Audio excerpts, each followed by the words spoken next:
In front of me is the DUOQIN F22 Pro, and today I would like to show you how you can edit password saved in Google Passwords Manager. Begin by going into Settings and scrolling to hit Passwords and Accounts. Then hit this gear next to Google, scroll to access Google Password Manager, and tap on a password you wish to edit.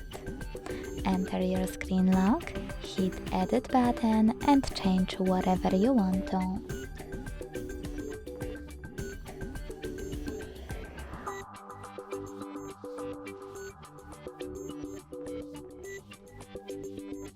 When you're ready, hit Save at the top right corner.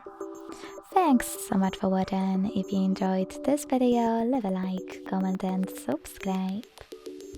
Bye!